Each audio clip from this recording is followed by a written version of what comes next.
অনেক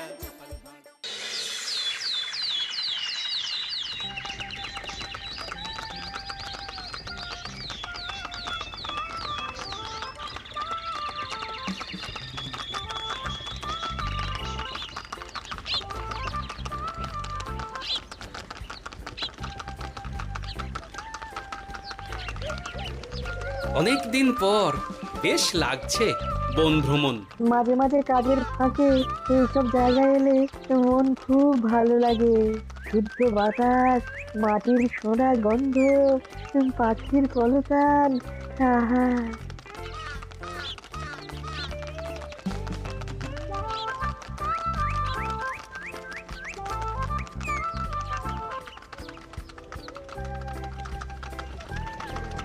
মহারাজের রথ থামছে। আমরা এইখানে বসে আজ রাজকার্য পরিচালনা করব। মন্ত্রী, তুমি ঝটপট এখানে বসার বন্দোবস্ত করে দাও। আমি এক্ষুনি ব্যবস্থা করে দিচ্ছি মহারাজ। এই এখানেই আমাদের বসার জন্য ছাউনি করে দাও। এক্ষুনি করে দিচ্ছি মন্ত্রী মশাই। এরা বসার জায়গাটা করে দিক, ততক্ষণ আমরা একটু হেঁটে আসি।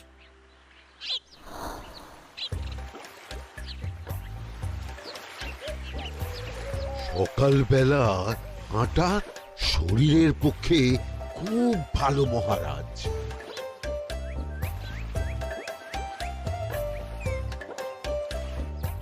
আগেকার দিনে রাজা মহারাজরা এই সব বনে মৃগয়া করতে আসতেন। মৃগয়া একদম ভালো নয় মন্ত্রী। তুমি জঙ্গলে আসছো অন্য প্রাণীদের মারতে। কেন মারবে? ওরা তো তোমার কোনো ক্ষতি করেনি। না, তা করেনি, কিন্তু তখন ওটা রাজা মহারাজাদের খেলা ছিল। শুনেছি আপনার প্রপিতামহ খুব ভালো বাঘ শিকার করতেন, অনেক বাঘ মেরেছেন। মন্ত্রী, তুমি একটা কথা হয়তো জানো না। আমার প্রপিতামহ শিকার করতেন, কিন্তু কোনো স্বাভাবিক জানোয়ারকে নয়। যে বাঘ মানুষ খেকো হয়ে প্রজাদের ক্ষতি করত, আমার প্রপিতামহ সেই সমস্ত বাঘদেরই মারতেন। এছাড়া উনি বন্য প্রাণী সংরক্ষণ করতে বড়ই ভালোবাসতেন।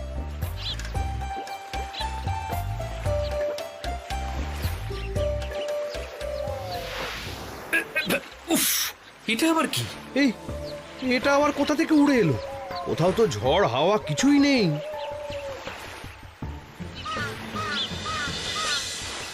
একটা ধাঁধা মহারাজ, এই কাগজে লেখা। ধাঁধা? পড়ো দেখি। জোয়ার ভাটা প্রভুর খেলা, ভাটা হবে হলে বেলা। ভাটা হলেই দেখা যাবে লাল রঙের এক পাথর পাবে। নদীর ধারে গর্ত করে যত্নে সাজাই কলস ভরে। হেথায় হোথায় ছড়িয়ে যাহা, অন্ধকারে জলে তাহা। ঢুকলে চক্ষু ঝলসে যাবে, হাতের কাছে ঘন্টা পাবে। ঠিক ঘন্টা বাজলে পরে পড়বে ঝরে থরে থরে। ঘন্টা যদি হয় ভুল, যেন তুমি হারাবে কুল। ঠিক ঘন্টা চিনতে হলে নকশা দেখো চক্ষু খুলে। সিন্দুক দেওয়ালে হাত দাও, আসল ঘটনা জেনে নাও। ওরে বাবা, খুব দীর্ঘ ধাঁধা। তা মন্ত্রী, তুমি কিছু বুঝলে? এটা একটা গুপ্তধনের নকশা। এর মধ্যে গুপ্তধন কোথায় আছে তার একটা ধারণা দেওয়া আছে। গুপ্তধন? ওটা আমাকে পেতেই হবে, পেতেই হবে। দেখি দেখি, একবার কাগজটা দাও। গোপাল, কাগজটা আগে আমার হাতে দাও, দেখি ভালো করে। এখন নদীতে জোয়ার চলছে গোপাল। একটু পরেই ভাটা শুরু হবে। হ্যাঁ, ভাটা না হলে কিচ্ছু বোঝা যাবে না। এখানে স্পষ্ট লেখা আছে, ভাটা হলেই দেখা যাবে লাল রঙের এক পাথর পাবে। তার মানে আমাদের ভাটা হওয়া পর্যন্ত অপেক্ষা করতে হবে। না, সময় নষ্ট না করে ধাঁধাটার সমাধান করতে শুরু করি। ভাটা হলে একটা লাল রঙের পাথর দেখা যাবে, এই পর্যন্ত পরিষ্কার আছে। বুঝতে হবে ওর পর থেকে। পড়ো গোপাল, চলো আমরা সবাই বুদ্ধি লাগাই। নদীর ধারে গর্ত করে যত্নে সাজাই কলস ভরে। এটার অর্থ, ধাঁধাটা মাথায় বসিয়ে নিয়েছি, এবার কে কি বলবে সেটা শুনতে হবে। চলো গোপাল, আমরা ধাঁধা যেমন যেমন বলেছি তেমন তেমন ভাবেই চলি। চলুন মহারাজ, এখন আমাদের দেখতে হবে লাল পাথর। কোথায় আছে লাল পাথর? চলো চলো সবাই, চোখ কান খুলে আমরা নদীর পাড় ধরে হাঁটি। আমি একটু তফাতে হাঁটি। গুপ্তধন আমাকে একা পেতে হবে। ভাটা হলেই দেখা যাবে লাল রঙের এক পাথর পাবে। আমাকে চোখ কান খোলা রাখতে হবে। লাল পাথর, নদীর চড়ায় লাল পাথর দেখতে হবে। লাল পাথর, লাল পাথর। ওটা কি? এই তো লাল পাথর, লাল পাথর। ওরা অনেকটা এগিয়ে গেছে, ওদের আমার দিকে নজর নেই। এই সুযোগ, এই সুযোগ, একা একা গুপ্তধন নিয়ে পালাবো।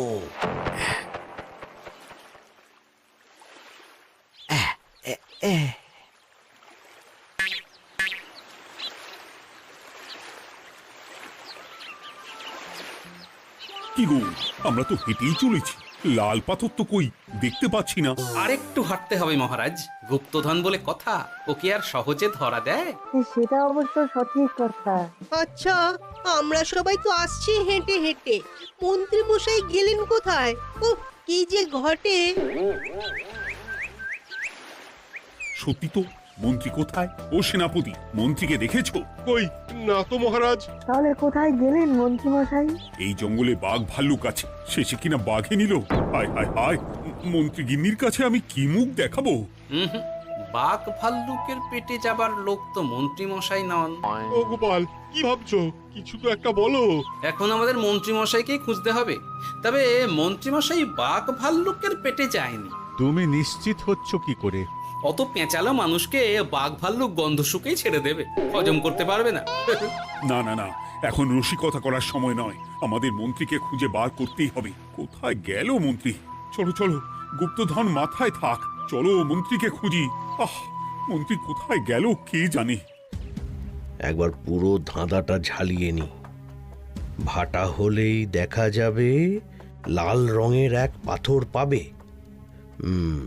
ভাটা হয়েছে, লাল রঙের পাথরের মাথায় চাপ দিয়ে গুহার মুখও খুলেছি। এবার নদীর ধারে গর্ত করে যত্নে সাজাই কলস ভরে। এটাই তো ঠিক বুঝতে পারছি না।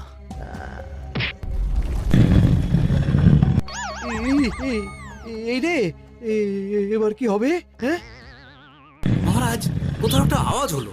এই, আওয়াজটা কোন দিক থেকে হলো? চলুন সামনে এগিয়ে যাই। আমার মনে হয় আওয়াজটা সামনের দিক থেকে এলো। আমারও তাই মনে হলো।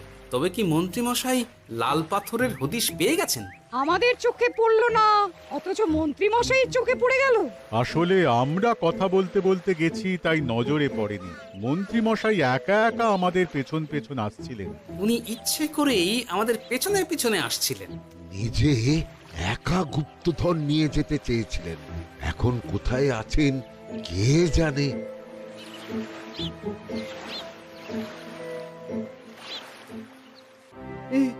অন্ধকারে কিছু দেখতে পাচ্ছি না তো। দাঁতাতে কি ছিল? হ্যাঁ, কি ছিল? হেথায় হোথায় ছড়িয়ে যাহা, অন্ধকারে জলে তাহা, ঢুকলে চক্ষু ঝলসে যাবে, হাতের কাছে ঘন্টা পাবে। পেয়েছি পেয়েছি, ঘন্টা ঘন্টা ঘন্টাটা পেতে হবে। ঘন্টাটা ঘন্টাটা ঘন্টা। ভাটা হলেই দেখা যাবে লাল রঙের এক পাথর পাবে। নদীর ধারে গর্ত করে যত্নে সাজাই কলস ভরে, হেথায় হোথায় ছড়িয়ে যাহা, অন্ধকারে জলে তাহা, ঢুকলে চক্ষু ঝলসে যাবে, হাতের কাছে ঘন্টা পাবে।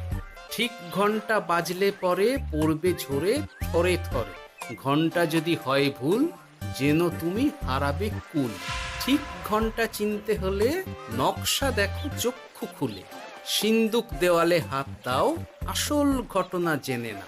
এবারে ভালো করে ঠান্ডা মাথায় ভাবতে হবে। ভাটা হলেই দেখা যাবে লাল রঙের এক পাথর পাবে। সেই লাল পাথরটাই তো খুঁজে পাওয়া যাচ্ছে না, অথচ মন্ত্রী মশাই খুঁজে পেলেন। আওয়াজটা কোথা থেকে আসছিল? এই কাছে পিঠে এই কোথা থেকে আওয়াজটা আসছিল।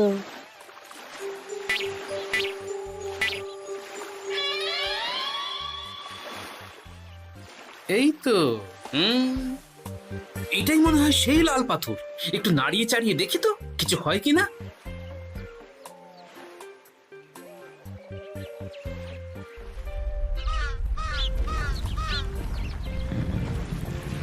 এই তো, কাজ হয়েছে। এই তো সুড়ঙ্গ। আপনারা নিচে নামুন। আপনারা কি দেখছেন সেটা বলবেন মহারাজ। সবাই যদি নেমে যাই, যদি কোনো কারণে সুড়ঙ্গের মুখ বন্ধ হয়ে যায়, তাহলে আর আমরা বাইরে বেরোতে পারবো না মহারাজ। গোপাল ঠিকই বলেছে, আমরা দুজন বাইরে থাকি। মহারাজ, আর একটা কথা, কোনো ঘন্টায় হাত দেবেন না, মনে আছে তো? ঘন্টা যদি হয় ভুল, যেন তুমি হারাবে কুল। ওরে বাবা, এই বয়সে আর কুল হারাতে চাই না। ঠিক আছে, তোমার কথাই অক্ষরে অক্ষরে পালন করব। দেখি এই সুরঙ্গে মন্ত্রীমশাইকে দেখতে পাই কিনা। চলুন মহারাজ, সুরঙ্গে নামি। সবাই সাবধানে নামো।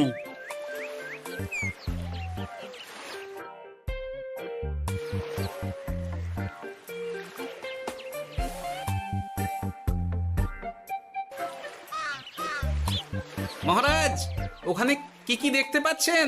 ওখানে কি মন্ত্রী মশাই আছেন? না গোপাল, মন্ত্রীকে এখনো দেখতে পাইনি। শুধু আমি এখানে অজস্র পাথর দেখতে পাচ্ছি। পাথরে পাথরে ছয়লা, ছোট বড় অজস্র। পাথরগুলো বড় অদ্ভুত, কিরকম কিরকম মানুষ মানুষ গড়ন। লম্বা বেঁটে হরেক রকম। মানুষ মানুষ গরম, সেটা কি রকম? আর কিছু? কোনো কলসি কি দেখতে পাচ্ছেন? কলসি তো দেখতে পাচ্ছি না। মহারাজ, কলসি থাকতেই হবে, কারণ ধাঁধায় লেখা আছে, নদীর ধারে যত্ন করে যত্নে সাজাই কলস ভরে। গর্তটা আসলে হলো সুড়ঙ্গ, কিন্তু কলস। মহারাজ, মহারাজ, এইদিকে এইদিকে একটা কলসের মতো কি যেন আছে। এইদিকে আসুন, এদিকে এদিকে। হ্যাঁ গোপাল, দেখতে পেয়েছি। এবার আমি যেরকম যেরকম বলবো সেই রকম সেরকমই করবেন। আমি বিজ্ঞানীকে নদী থেকে জল তুলে পাঠিয়ে দিচ্ছি। পাত্র কোথায় পাবে? আমাদের জল খাবার যে পাত্র আছে সেটা আনতে লোক পাঠাচ্ছি। ঠিক আছে।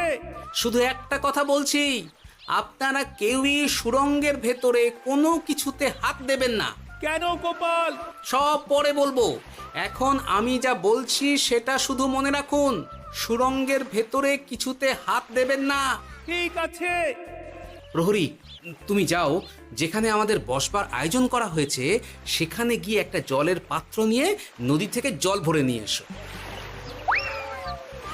গোপাল, মন্ত্রী মশাই কোথায় গায়েব হয়ে গেলেন? কোথাও গায়েব হয়ে যাননি বিজ্ঞানী, কোথাও গায়েব হয়ে যাননি উনি। উনি ওই সুড়ঙ্গের ভেতরেই আছেন। কিন্তু কেউ তো ওনাকে দেখতে পাননি। সম্ভবত পাথর হয়ে আছে। এখন কিভাবে পাথর হয়েছেন সেটা তো আমি বলতে পারবো না। সবটাই স্বপ্নের মতো লাগছে।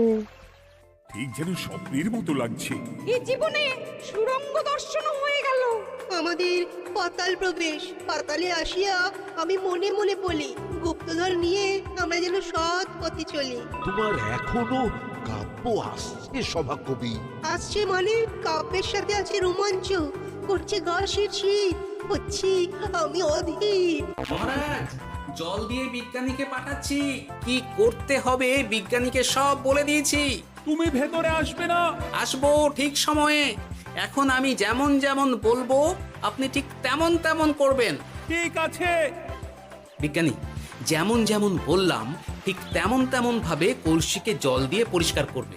মনে রেখো, ধাঁধায় আছে কলসি সাজাই যতন কর। তুমি একটা কথা মনে রেখো বিজ্ঞানী, কোথাও হাত দিও না কিন্তু। ঠিক আছে গোপাল, তোমার উপস্থিত বুদ্ধির তুলনা নেই। আমি যাচ্ছি গোপাল। সাবধানে সাবধানে। মহারাজ, বিজ্ঞানী যাচ্ছে। সাবধানে নামো, সাবধানে। মহারাজ, কলসিটা কোথায়? ওই তো, একটু সাবধানে যাও।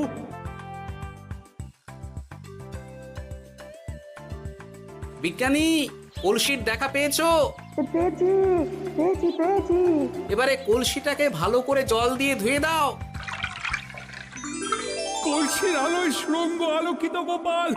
এরপর কি? ভালো করে দেখুন মহারাজ, কোথাও ঘন্টা দেখতে পাচ্ছেন কিনা? ঘন্টা একটা তো নয়, সার সার ঘন্টা, অনেকগুলো ঘন্টা।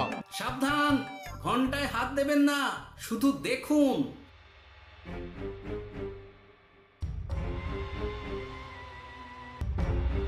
মহারাজ, আমরা গুপ্তধনের খুব কাছে চলে এসেছি।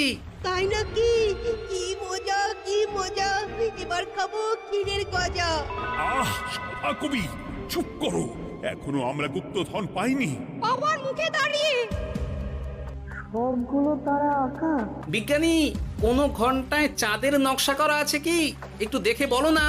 আমি আতস কাজ নিয়েই দেখছি, সব ঘন্টাতেই তারা আঁকা।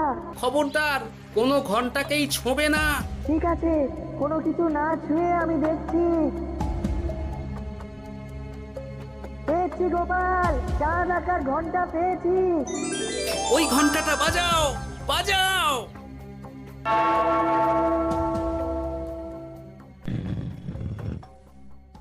গুপ্তধন পেয়েছেন মহারাজ? বাঁচাও বাঁচাও বাঁচাও।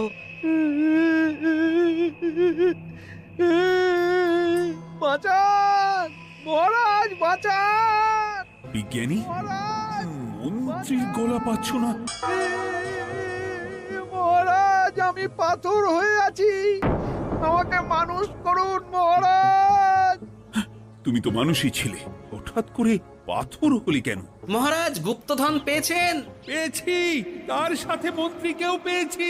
মন্ত্রী এইখানে কোথাও পাথর হয়ে দাঁড়িয়ে আছে। দাঁড়ান মহারাজ, এবার আসছি। সাবধানে এসো। আমি ভেতরে যাচ্ছি, বুঝলে? যদি কোনো কারণে দেখো পাথরটা গুহার মুখটা আটকে দিয়েছে, অমনি তোমাদের কাজ হলো পাথরটাকে ছুঁয়ে ফেলা, বুঝলে? ঠিক আছে গোপাল দাদা। আমার মনে হয় বিপদ আর কিছু ঘটবে না, তবুও সাবধানের তো মান নেই। ঠিক আছে, তুমি নিশ্চিন্তে ভেতরে যাও। বাঁচাও, আমাদের বাঁচাও, আমাদের সবাইকে মানুষ করুন। আমাকে মানুষ করুন মহারাজ। আপনাকে তো মানুষ করা হবে মন্ত্রী মশাই। আগে বলুন, আপনি পাথর হলেন কি করে? ও, মনে পড়েছে, ধারার শেষ লাইন, সিন্দুক দেওয়ালে হাত দাও, আসল খবর জেনে না। সত্যি গোপাল, তুমি না থাকলে এই এত কিছু আমাদের সবার কাছে অজানাই থেকে যেত।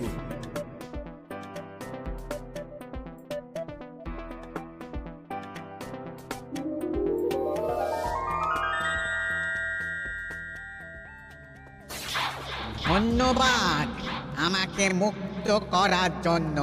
আপনি কে? আমি যক্ষ। আমাকে এই ধন সম্পত্তি পাহারা দেওয়ার জন্য এক ডাকাত দলের সর্দার যক্ষ করে রেখেছিল। আমি 100 বছর ধরে এইখানে যক্ষ হয়ে আছি। আমি তোমার জন্য মুক্ত হলাম গোপাল। এই সম্পত্তি তোমার গোপাল। সম্পত্তি নিয়ে আমি কি করব? আমি এই সব সম্পত্তি মহারাজকে দান করলাম, রাজ্যের অনেক কাজ হবে। তুমি ধন্য গোপাল, তুমি ধন্য। এবার আমার যাবার সময় এসেছে, আমাকে যেতে হবে। যাবার আগে এই পাথরগুলোকে মানুষ করে যান। এরা সব লোভী।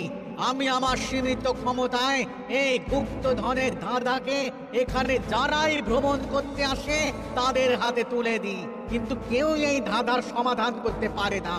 সবার মনে লোভ কাজ করে, এই লোভ এদেরকে পাথর করে রেখেছে। পাথর হলো কি করে? একটা মানুষ এসে বুক ভরা লোভ নিয়ে আধা পুরো না জেনে পাথরে হাত দিলেই সে পাথর হয়ে যাবে। আমাদের ভুল হয়েছে, আর লোভ করবো না। আমাদের বাঁচাও। আমাকে মুক্ত করে দিন, আমার খুব ভুল হয়েছে মহারাজ, মুক্ত করে দিন আমায়। তুমি এখানে আগে এসেছিলে, তাই তো আগে এসে ভাবলে নিজেই একা একা গুপ্তধনকে হরপ করে দেবে। এদিকে তোমাকে না দেখতে পেয়ে আমাদের কত চিন্তা হচ্ছিল। যারা লোভী তারা কারো কথা ভাবে না, শুধু নিজের কথা ভাবে। আমাকে আর একটা সুযোগ দিন, আমি আর লোভ করব না মহারাজ। ও, তোমার কথার কোনো দামই নেই। না মহারাজ, আমাকে আর একটা সুযোগ দিয়ে দেখুন, আমি আর লোভ করব না, আমাকে মানুষ করুন মহারাজ। আমাদের সবাইকে মানুষ করুন। দয়া করে মানুষ করুন। যক্ষরাজ, এদের আপনি ক্ষমা করে দিন। ঠিক আছে, তোমাদের আবার মানুষ করে দিচ্ছি।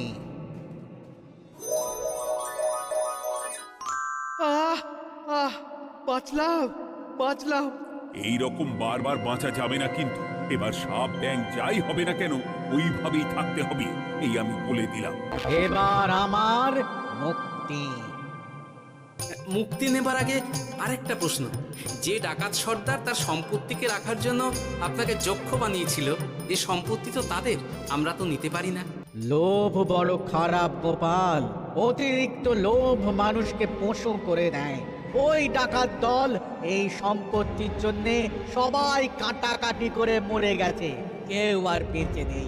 সুতরাং এই সম্পত্তিতে তোমার অধিকার আছে, এই সম্পত্তি তুমি গ্রহণ করো। নিলাম আমি, কিন্তু এই সম্পত্তি মহারাজকে আমি দান করলাম। ডাকাত দল জনগণের সম্পদকে লুঠেই তো সম্পত্তি বানিয়েছে, তাই আমি জনগণের কাজে লাগবার জন্যই এই সম্পত্তি মহারাজকে দিলাম। গোপাল, তোমার জয় হোক। এবার তাহলে আমি যাই, তোমরা সবাই সুখে থেকো আর ভালো থেকো। গোপাল, তোমার তুলনা হয় না। তোমার ঋণ আমি কোনোদিন শোধ করতে পারবো না। তুমি কৃষ্ণনগরের জন্য যা করলে তা ইতিহাসে লেখা থাকবে। না মহারাজ, আমি এমন কিছু করিনি, এই কাজ সবাই করবে। জয় গোপালের জয়, জয় গোপালের জয়, জয় কৃষ্ণনগরের জয়। জয় কৃষ্ণনগরের জয়। হাসির রাজা, জ্ঞানের রাজা, রসিক রাজা।